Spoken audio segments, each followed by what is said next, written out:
Anumana Pramana plays very important role in Ayurveda when it comes to Nidana and Chikitsa.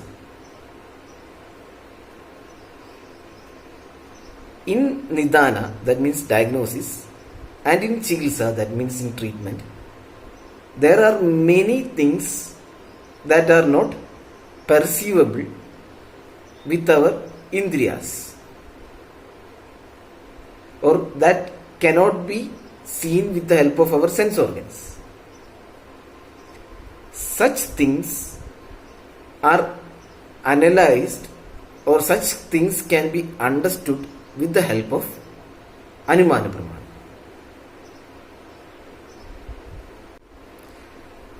Let us consider some instances as the example for this.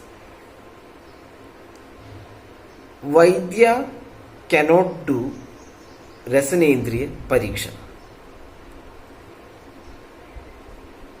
because means he cannot use his sense of taste for the purpose of diagnosis of a disease. Instead, he will use,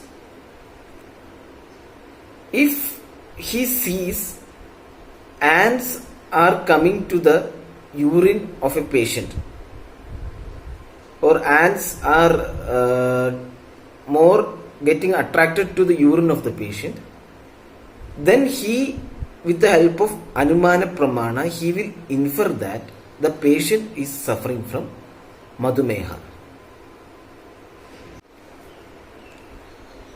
To find out the blood coming from a patient is pure or impure, especially in the case of Raktapita, we will give this blood to a dog. Usually dog will only consume or take that blood if it is pure. By this we can get a Anumana Pramana of whether the blood was pure or impure, based on whether the dog is consuming the blood or not.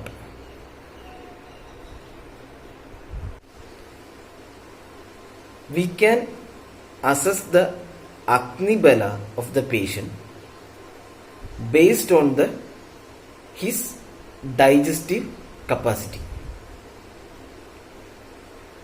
Also, we can assess the strength of the patient based on his capacity to do exercises.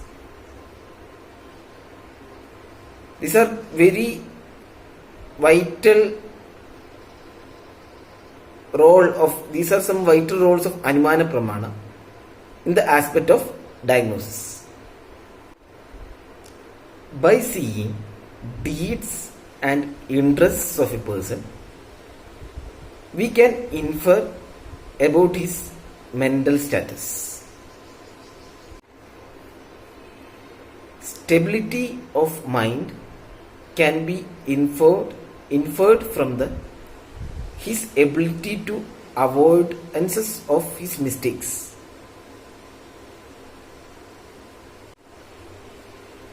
By seeing Arishta Lakshanas, we can infer that the person is nearing to death, or the patient is nearing to death.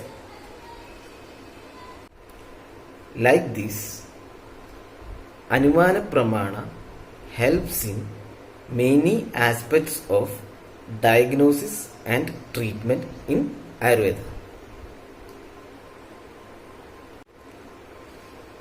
By this, we come to an end to Anumana Pramana Series 7 Part 2, to be continued in Anumana Pramana Series 7 Part 3.